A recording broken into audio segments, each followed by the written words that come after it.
la conquista británica de España, aspectos económicos de la misma.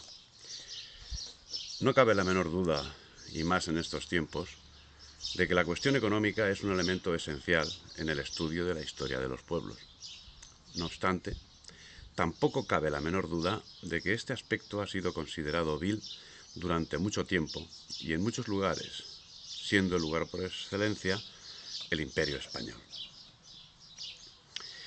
A la hora de estudiar la historia de España, sobre todo hasta instantes antes de que la Ilustración lo inundase todo, nos aparece constantemente esa realidad en cada uno de los acontecimientos. Con ese espíritu debe ser atendida la cuestión económica en América, al menos hasta el reinado de Carlos III. Dentro de este aspecto se encuentra el desarrollo del comercio, que desde el principio de la conquista estuvo centralizado, cuestión que también desde el principio era asumida con total naturalidad, y no precisamente porque fuese signo de sumisión, sino porque el concepto de comercio existente en el mundo hasta el siglo XVIII era bien distinto del que hoy conocemos. Debemos tener en cuenta que el siglo XVIII es el momento histórico en el que de forma violenta estalla la Ilustración, el liberalismo político y el libre comercio. Haciéndose eco de esa realidad, la Real Cédula de 1778 permitió el libre comercio entre Buenos Aires, Chile y Perú. Cierto que con cierto retraso con relación a otras partes del mundo, pero también cierto que aún hoy es demasiado aventurado atreverse a abrazar como la panacea uno de los dos sistemas en liza, desechando la totalidad del otro y sin llevar antes a cabo un análisis sosegado, en cuyo caso nos podemos llevar alguna sorpresa que pueda conducirnos no a una revolución liberal, sino a una reforma, todo lo profunda que se quiera, de los métodos aplicados hasta el momento. Es el caso que los principios ilustrados se fueron imponiendo de manera irremisible, e imbuido de ellos, el Real Decreto de 2 de febrero de 1778 decreta la libertad de comercio con América. Al respecto, Heraclio Bonilla y Karen Spalding señalan: en la práctica, esta medida significaba la apertura de los siguientes puertos españoles al comercio con América: Sevilla, Cádiz, Málaga, Almería, Cartagena, Alicante, Alfaques de Tortosa, Barcelona, Santander, Gijón y La Coruña, y los de Palma y Santa Cruz de Tenerife en las islas Mallorca y Canarias. En América, los puertos favorecidos con esta medida fueron San Juan de Puerto Rico, Santo Domingo, Santiago de Cuba, Batabanó, La Habana, Isla de la Margarita y Trinidad, Golfo de Santo Tomás de Castilla y Omoa en Guatemala, Cartagena, Santa Marta, Río de la Hacha, Portobelo, Montevideo, Buenos Aires, Valparaíso, Concepción, Arica, Callao y Guayaquil. En una palabra, esta medida significaba la liquidación del monopolio comercial de Cádiz en España y de Lima en América. Así, adelantándonos a los acontecimientos que vamos desarrollando y entrando de lleno en el conflicto bélico que se produciría en la segunda década del siglo XIX, podemos aseverar que fueron justamente los Borbones, y más concretamente desde el reinado de Carlos III, cuando fue decretado el libre comercio, quienes favorecieron la economía de mercado. Y la revolución en América no fue de la plebe contra la oligarquía, sino que estuvo organizada por la aristocracia criolla imbuida del espíritu anglófilo contra la burocracia peninsular. Finalmente, en el enfrentamiento que lógicamente acabaría produciéndose, los indios pelearon mayoritariamente por el rey, mientras los criollos y los peninsulares se repartieron entre unos y otros. El libre comercio no solucionó los problemas existentes, no consiguió el desarrollo industrial y comercial que se pretendía, sino que, bien al contrario, provocó una crisis económica y degeneró en una violenta depresión, por lo menos desde el último tercio del siglo XVIII. Estas fueron décadas de catástrofes para la burguesía criolla. Las pequeñas industrias, por otra parte, sufrieron el duro impacto de la concurrencia de las mercancías europeas, que ingresaban por los puertos ahora abiertos al libre comercio y sobre todo por el nuevo circuito Buenos Aires-Alto Perú. Se estaban señalando las líneas de penetración que pocos años después copiarían los colonialistas británicos. Y todo ello se hizo por influencia directa de la Ilustración, no porque no existiesen alternativas, sino porque ya España había perdido su capacidad de creer en sí misma y en la eficacia de los métodos desarrollados por mentes cultivadas en el humanismo. Existían autores que atendían el desarrollo de lo que debía ser el Estado hispánico. José del Campillo Cosío, en cuya obra Nuevo Sistema Económico del Gobierno para la América, escrita en 1743, aparece con claridad la idea de un imperio basado en la preservación y no en la expansión de sus límites. También introdujo novedosas ideas, como plantear la necesidad de incorporar tanto económica como socialmente a los indígenas, considerándolos consumidores potenciales que enriquecerían el mercado español. La idea de las visitas generales para conocer los territorios americanos, su gente, sus recursos y la necesidad de establecer intendentes en América.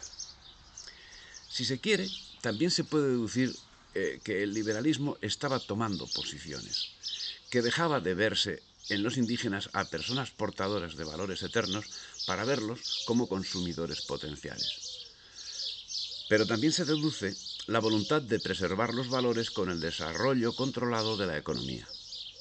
Pero en esa cuestión, en el desarrollo de la economía capitalista, Inglaterra llevaba ventaja, al haberse dado cuenta de que en el Imperio español podrían llevar a cabo esa labor sin miramientos en unos inmensos territorios poblados por gentes por lo general pacíficas y acostumbradas a una vida en sociedad y poseedoras de una economía boyante que marcaba en América y en todo el Pacífico el desarrollo económico de los pueblos, a ambos lados del océano, que se guiaban por el patrón del doblón español. La apertura de mercados, llevada a cabo por la Ilustración, se manifestaba como completamente necesaria para adaptarse a los nuevos tiempos de la economía, en gran parte marcada por la revolución industrial de la que Gran Bretaña era inequívoca cabeza. España no podía quedarse rezagada. Otra cuestión es cómo se llevó a efecto, en gran medida calcando las formas británicas importadas por los ilustrados. Las formas aplicadas acabaron creando conflictos. La crisis económica, señalada más atrás, y profundos cambios en la economía que ya se venían gestando sin el concurso de las formas liberales, pero que con ellas son acelerados, según Turio Alperin Donkey, cuando señala: la reforma comercial no solo consolida y promueve esos cambios en la economía indiana, se vincula además, tal como se ha señalado, con otros que se dan en la metrópoli. Esa nueva oleada de conquista mercantil que desde Veracruz a Buenos Aires va dando a lo largo del siglo XVIII el dominio de los mercados locales a comerciantes venidos de la península, que desplazan a los criollos antes dominantes. Es denunciado en todas partes como afirmación del monopolio de Cádiz. Las reformas económicas no afectaban solo al mercado, sino que se extendían a todas las estructuras.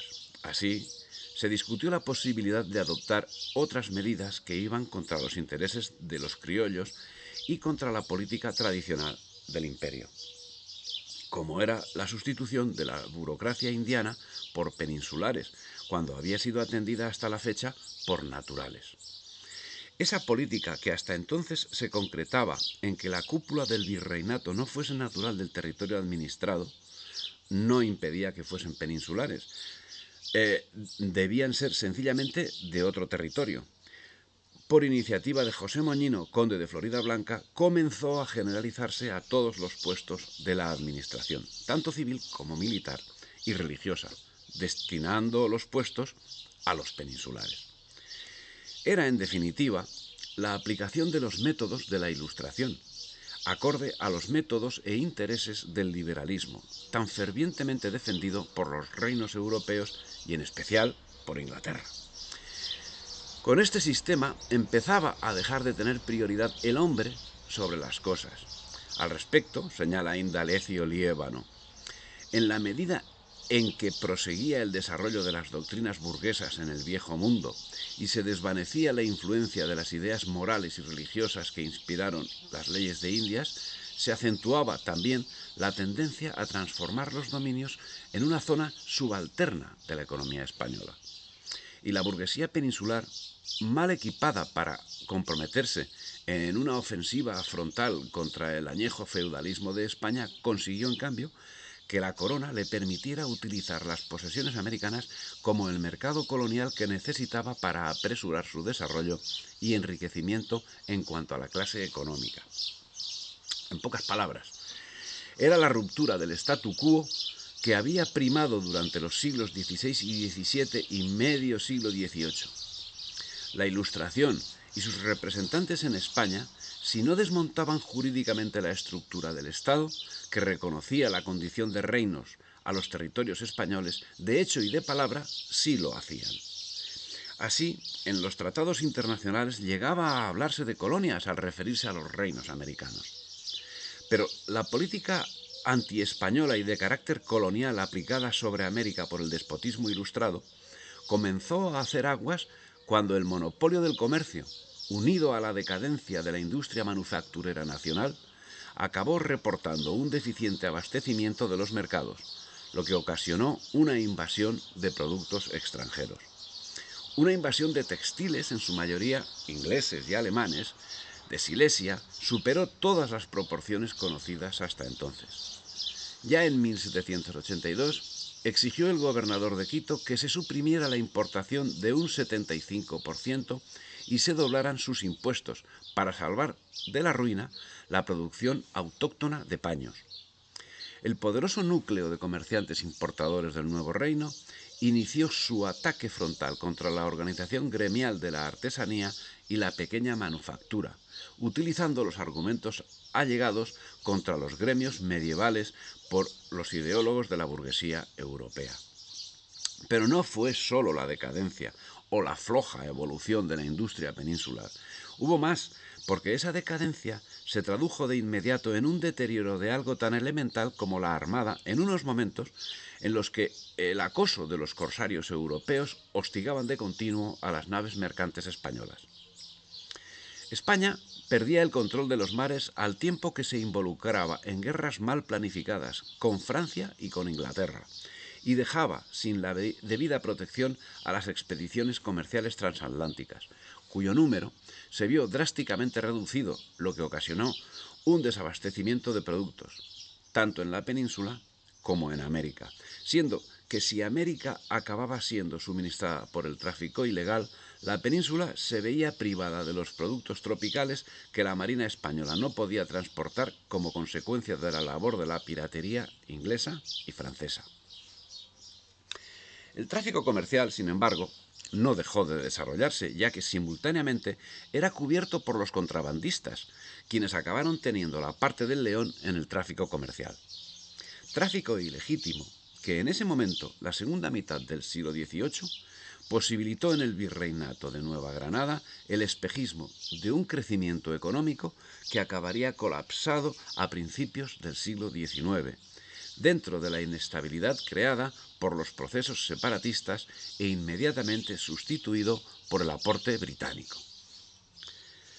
La importancia económica de América, entonces, decayó alarmantemente con relación a lo que había venido siendo tradicional.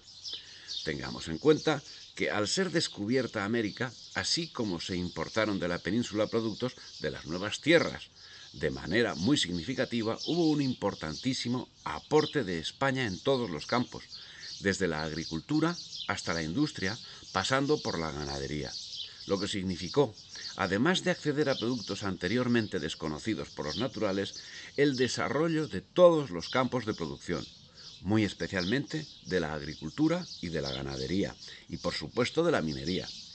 Sin lugar a dudas, América era el lugar más próspero de la Tierra, donde había un alto índice de industrialización, de la industrialización previa a la Revolución Industrial.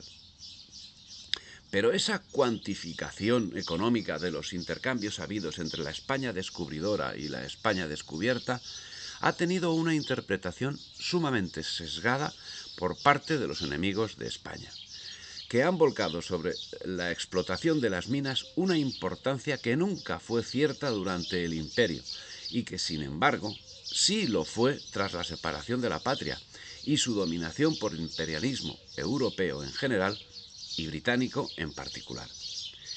Así, Oleari, el asesor británico de Bolívar, proclama los argumentos que la leyenda negra contra España difundía en esos momentos y dice: como España no estimaba sus posesiones en el Nuevo Mundo, sino en proporción al número y calidad de sus minas, y no hallando en Venezuela esas fuentes de riqueza, miró su fértil suelo con indiferencia. De aquí el lento progreso que hicieron estas provincias y sus tempranas relaciones con los extranjeros, que por medio del contrabando y a despecho de reglamentos coercitivos suplían sus necesidades. ¿En base a qué dice semejante cosa Oleari, cuando, según cálculos últimamente realizados desde el descubrimiento hasta la separación, España no llegó a extraer 200.000 kilos de oro, siendo que en 2015 solo Perú produjo 173.000 kilos al año? De aquel total se calcula que solamente el 20% era llevado a la península. ¿Dónde quedaba el resto? En los virreinatos, que lo dedicaban, entre otras cosas, a la creación de infraestructuras de todo tipo. Por ejemplo, de 25 universidades que animaron la vida cultural de las actuales repúblicas Dominicana, Perú, México, Bolivia, Colombia, Ecuador, Argentina, Chile, Guatemala, Cuba y Venezuela. Como bien señala Luis Corse Otálora, en efecto, si bien es cierto que en comienzo se dio un fuerte flujo de oro y plata hacia la península ibérica, este, en sus 4/5 partes, estaba constituido por el pago de semillas, ganado, herramientas y mercancías indispensables a la puesta en valor del desarrollo económico en sus diferentes zonas. En un detallado cuadro que va de 1515 a 1600, Alberto Pardo muestra cómo la balanza comercial durante este periodo desde España fue de 67.637 toneladas de exportación contra 43.728 toneladas de importaciones. El impacto de las nuevas tecnologías transmitidas a través de ella fue verdaderamente espectacular, pues si un hombre con sus solas fuerzas necesita 40 días para preparar una hectárea, este tiempo se reduce a un día cuando lo hace con un arado y 2 caballos. Hasta el temprano 1570, de la metrópoli se habían despachado 20.000 rejas para arados. El tiempo de corte de un árbol con hacha de acero descendía de 2 meses a 2 días, por lo cual los indígenas se batían a muerte por su adquisición, y una herradura de acero valía más que su peso en oro. Ciertamente, y del mismo modo que en su momento España surtió de oro, plata, otros metales y otros recursos al Imperio Romano, también América surtió de los mismos elementos al Imperio Español, incluido el campo administrativo. Pero en lo relativo al oro, ni fue suministrado todo el tiempo, ni en todos los lugares. Ya que no en todos los lugares tenían recursos auríferos o argentíferos, y sin embargo sí fueron suministrados de los productos que necesitaban, ya agrícolas, ya industriales, ya culturales. Ciertamente, no eran las minas las principales generadoras de recursos. Debemos considerar que la maquinaria utilizada en aquellos momentos para extraer el mineral no podía ser ni con mucho tan efectiva como lo es hoy, utilizada por quienes a costa de los virreinatos pasaron a explotar los recursos nacionales a partir de 1822. Cierto es que existieron impuestos extraordinarios, derivados principalmente en la época borbónica por necesidades de la defensa, pero esos impuestos extraordinarios representarían, al fin, una pequeña parte de lo aportado. Como consecuencia de la quiebra económica en que se encontraba España a caballo de los siglos XVIII y XIX, el gobierno acostumbraba a pagar con vales que debían ser hechos efectivos en México, de donde con mucha frecuencia eran devueltos sin ser atendidos. Con las condiciones señaladas, podemos afirmar que el mito de que España expolió de metales preciosos a América no es sino un capítulo más de la historia negra europea contra España, escudo utilizado para distraer el expolio que de toda la hispanidad iniciaron a principios de un aciago siglo XIX y continúan efectuando hoy a buen ritmo. El asunto que sí marcó un antes y un después en el devenir de los conflictos fue el Real Decreto de 2 de febrero de 1778, donde además de abrir el comercio a más puertos del imperio, se daba un sesgo que nunca antes tuvieron las relaciones comerciales entre la España de ambos lados del Atlántico. A saber, al estilo británico y liberal se priorizaba el mercantilismo.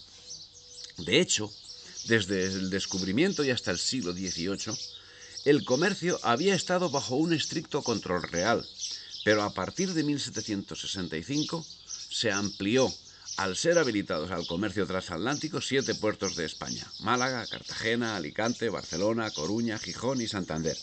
Y en 1778 se abrieron 4 más: Almería, Alfaques de Tortosa, Palma de Mallorca y Santa Cruz de Tenerife. Pero esto no colmaba las ambiciones de la oligarquía criolla, ya que en las circunstancias geopolíticas del momento, los comerciantes americanos se consideraban en inferioridad de condiciones respecto a los comerciantes peninsulares, al no poder acceder directamente al comercio extranjero, sin caer en la cuenta de que, de haberlo hecho, los resultados hubiesen resultado más contrarios, como lamentablemente la historia ha demostrado. Ellos serían los que primero se acercarían a los piratas ingleses, holandeses y franceses con el objetivo de obtener un mayor beneficio económico, sin importarles, como más adelante demostrarían, ofrecer a aquellos no solo lo que negaban a la patria, sino prácticamente todo lo que tenían a su alcance, fuese suyo o ajeno. La aristocracia económica americana, así, fue el germen del separatismo. Pero además existieron otros acontecimientos que afectaron al pueblo. La reforma fiscal ilustrada, ávida de ingresos, cosía a impuestos al pueblo español, también al pueblo español americano, lo que motivó los levantamientos de los comuneros como consecuencia de la Real Orden de 17 de agosto de 1780, de cuya ejecución era responsable el regente visitador general Juan Bautista Gutiérrez de Piñeres, y que implicaba el aumento de los impuestos. En 2 reales cada libra de tabaco y 2 a la azumbre, medida de líquidos de aguardiente. Esta subida de impuestos significaría el inicio de la protesta de socorro y el subsiguiente conflicto de los comuneros. Sin embargo, y si tenemos en cuenta los estudios realizados sobre la situación fiscal del nuevo Reino de Granada, parece que la elevación de impuestos estaba además plenamente justificada, por el hecho de que en aquellos momentos el déficit del nuevo reino alcanzaba los 170.000 pesos, cubiertos, que eran, por el Virreinato del Perú, que además debía apoyar también a Montevideo, México y Chile. El Estado hispánico invertía más en la Nueva Granada que lo recolectado en ella. Además, hablando en porcentajes, ¿de qué estamos hablando? Salomón Kalmanovich responde a esta pregunta. En 1760 los impuestos podían llegar al 3% del PIB, mientras que en 1800 eran de un 10%, al que se debe sumar un 1,2% por los diezmos. Que en 40 años suban los impuestos más de un 300% es realmente alarmante, pero también es alarmante que el pago de esos impuestos, una vez triplicados, sea irrisorio y deseable si lo comparamos con la escalada que sufrieron esos mismos impuestos tras la conquista inglesa de la hispanidad, perfeccionada en 1822. Impuestos irrisorios que, sin embargo, coadyuvaron a la gran hecatombe, ya que propiciaron la pérdida de prestigio de la corona. Y al compás de esa pérdida, en la base popular de las sociedades americanas, la oligarquía criolla anglófila fraguaba argumentos para defender sus prerrogativas feudales, imbuida además del disfraz de defensora desinteresada de los intereses comunes de la población, a partir de cuya posición instigaron las revueltas, y para mayor escarnio, fueron los causantes de su fracaso cuando el asunto se les fue de las manos. Pero si en la revuelta comunera esos terratenientes se vieron sin respaldo para perseverar en su intento, merced en gran parte a la falta de acuerdo entre Miranda y la Gran Bretaña, no sucedió lo mismo a partir de 1808, cuando la maquinaria inglesa, ya bien engrasada y con la supeditación de los libertadores, volcó todos sus esfuerzos en el intento, reforzando sus lazos con la oligarquía criolla. En un estudio al respecto, la Universidad de San Carlos de Guatemala destaca la deriva de la élite criolla. El grupo de la élite, que abraza ideales independentistas republicanos, lo componen poderosos terratenientes, como era el caso salvadoreño, comerciantes terratenientes en Granada, mineros y terratenientes en Tegucigalpa, medianos propietarios en San José, hasta los sectores medios de la provincia de Guatemala, terratenientes, comerciantes, visionarios, intelectuales, etc. Imagen que se repite a lo largo y ancho de América. La ocasión se presentaba óptima para el intento, ya que en ese momento se libraba en Europa una guerra en la que los principales contendientes eran Francia e Inglaterra. Peleaban por definir cuál de los dos países se convertiría en la principal potencia industrial que controlara al resto del mundo, y la disputa se concretaba en la obtención de territorios donde poder colocar sus productos industriales. Ningún territorio mejor que la Hispanidad. No había ningún otro preparado aparte de Europa, que como poco desde la Guerra de Sucesión estaba allanando el terreno para el fácil acceso de quienes hasta entonces habían sido frenados en sus ansias depredadoras, precisamente por la Hispanidad, y anhelaban una horrorosa venganza que ya se estaba desarrollando y no tardaría en plasmar sus peores consecuencias. Estaban llegando unos momentos que hoy podemos considerar lógicos por la propia evolución del conocimiento, la revolución industrial. Pero desde otros puntos de vista, lo que podía haber sido y no fue es que, en vez de tratarse de una revolución, hubiese sido una evolución. Filosóficamente era lo que más cuadraba con el espíritu hispánico, pero no fue así. Ciertamente, los descubrimientos técnicos de envergadura se produjeron dentro del mundo europeo. Ello no significaba que la hispanidad estuviese dormida. Ahí tenemos los avances en cuestiones astronómicas llevados a cabo en México en 1769 o la instauración del Real Colegio de Minería, un centro dedicado al estudio de las ciencias. Lo que es irrefutable es que, de acuerdo con lo señalado por Luis Bértola y José Antonio Ocampo, la revolución industrial marcaría un antes y un después. Desde el punto de vista económico-tecnológico, la gran novedad de la segunda mitad del siglo XVIII fue la revolución industrial en Inglaterra, que poco a poco se expandiría a otros países europeos. La revolución industrial no fue un hecho, sino que sería una transformación radical de la forma de funcionamiento de la economía capitalista de allí en adelante. Habría de experimentar cambios tecnológicos frecuentes, viendo la sucesión de nuevos paradigmas tecnoeconómicos con sus consiguientes ondas de difusión a otras economías y con un muy fuerte impacto no solo en el surgimiento de nuevos productos y procesos, sino también sobre los transportes y las infraestructuras. Este proceso de aceleración del cambio tecnológico, del que las potencias coloniales ibéricas apenas sí participaron marginalmente, abrió nuevas posibilidades al comercio internacional y constituyó el entorno de lo que Lynch, en 1992, ha llamado la Segunda Conquista y el inicio de la gestación de un nuevo pacto colonial. Esa revolución materialista, capitalista, mercantilista, había estallado y necesariamente debía invadir la hispanidad, no solo para dar curso a sus productos, sino para dar curso a la problemática interna generada por la misma revolución industrial, que en Inglaterra, y de acuerdo con el profesor Corsi, tuvo especial significación. llevó a una caída de salarios del 20% entre 1795 y 1834, sin contar con un desempleo tan enorme que produjo la muerte física por hambre a 500.000 tejedores y les forzó a la aceptación de oficios tales como los de pulidores de metales, capaces de averiar los pulmones a casi todos los trabajadores mayores de 30 años, según cifras de Hobsbawm.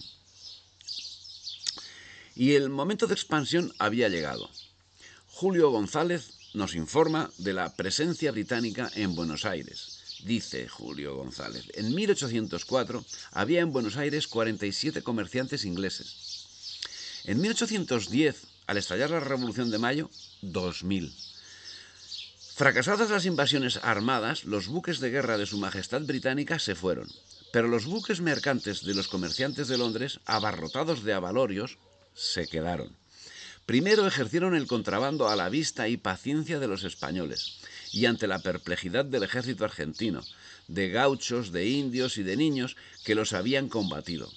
Luego, el anglófilo virrey Cisneros les otorgó por un año el comercio libre.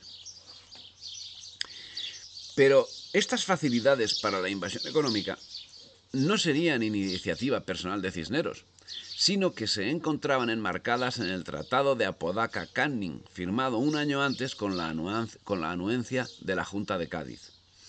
Este sería el primer paso destinado a arruinar la pequeña industria y comercio locales, y con ellos lo que hasta entonces se había entendido como comercio y lo que se había entendido como libertad. El nuevo concepto de comercio, el imperio del mercantilismo, estaba a las puertas, y ello comportaría grandes cambios en todos los ámbitos, y con ellos la pérdida de la libertad individual a cambio de la libertad de comercio, donde solo tiene libertad aquel que la mantiene en el poder económico. Si esto era algo nuevo para el mundo hispánico, no lo era para los británicos, quienes ya contaban con experiencia en estos asuntos en Irlanda, donde con tales procedimientos llevaron a cabo un genocidio que costó la vida, por efectos del hambre, a 1 millón de personas.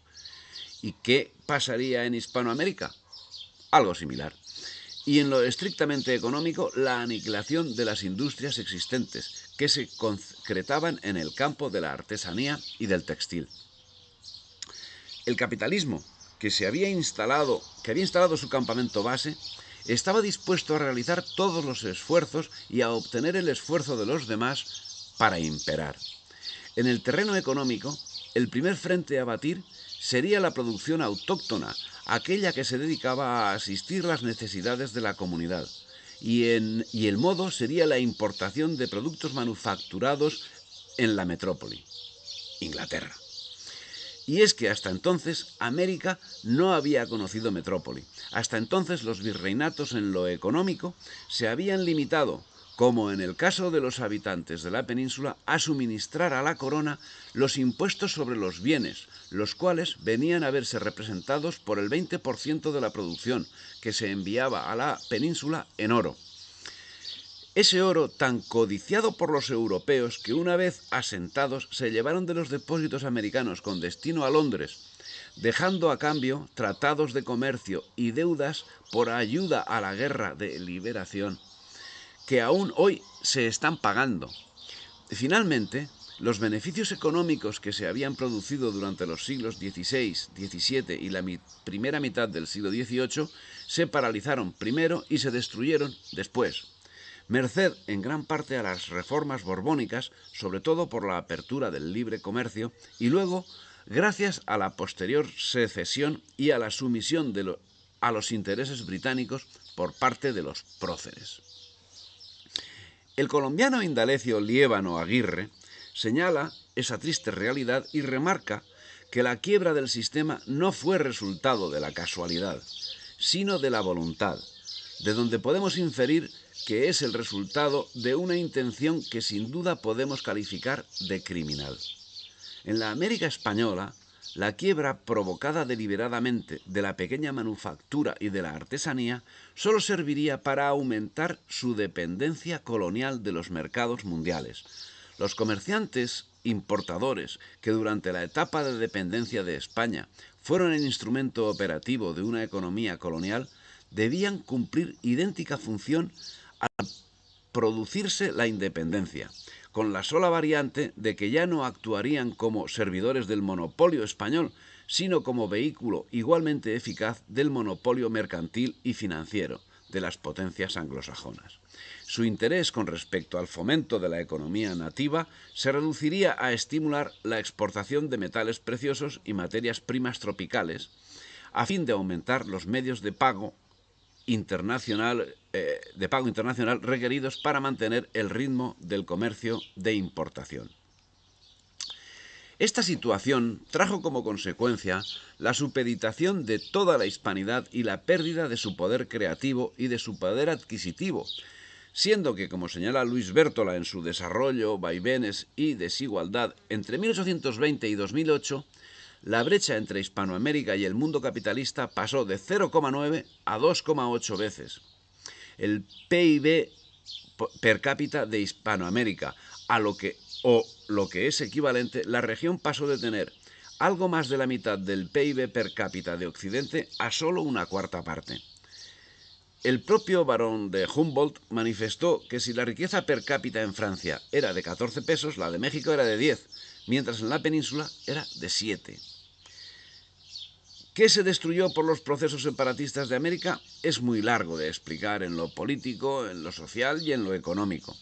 Hoy ningún país surgido tras la gran asonada del siglo XIX tiene significación alguna en ningún campo. Desde España hasta Filipinas, todos estamos sometidos al dictado de quienes procuraron y consiguieron romper lo que el pueblo español no supo mantener. Por ejemplo, debemos señalar que en el siglo XVIII la estructura política más extensa del mundo era China, cierto, y la segunda el virreinato de la Nueva España, con un ámbito territorial que abarcaba el actual territorio de México, toda América Central, Florida, Texas, Alabama, California, Mississippi, Alaska, Canadá, Occidental, América Central, Caribe y Filipinas. México conformaba quizá o ciertamente la estructura más sólida del imperio y fue sustento indispensable en la lucha contra la invasión francesa en la península. Económica, política y socialmente era ya entonces el buque insignia de la hispanidad. La economía de la Nueva España era fuerte, se encontraba bien distribuida y en su mayor parte funcionaba en forma independiente de la madre patria. Aunque los metales preciosos representaban el 84% de todas las exportaciones, la colonia, dice López, no llegó a ser una simple monoproductora, y ello se explica en que, a pesar de su carácter predominante y dinámico, la minería solo constituía un segmento menor de la economía. En 1800, la minería contribuyó con 27,95 millones de pesos, o el 13% de la producción anual de México, mientras que la industria manufacturera computó 55 millones, o lo que es lo mismo, el 25%. La agricultura, 138,63 millones, o lo que representa el 62% del PIB. Se trataba de un sistema social destinado a encabezar el desarrollo del mundo, y esa era una cuestión que no escapaba a la atenta mirada de los enemigos históricos, volcados como estaban en controlar el comercio mundial, que inexorablemente empezaría con el triunfo de las revueltas secesionistas. Desde entonces, las exportaciones inglesas lo coparon todo, y consiguientemente el comercio interior de lo que antes había sido una nación se vio notablemente deteriorado. México acabaría siendo bocado apetitosos del imperialismo neobritánico, el cual acabaría mutilando al antiguo virreinato, dejándolo sometido a la voluntad de las potencias que con tanto ahínco procuraban la destrucción de España y la libertad de sus territorios. Pero no fue suya la culpa, sino de quienes desde dentro posibilitaron su triunfo.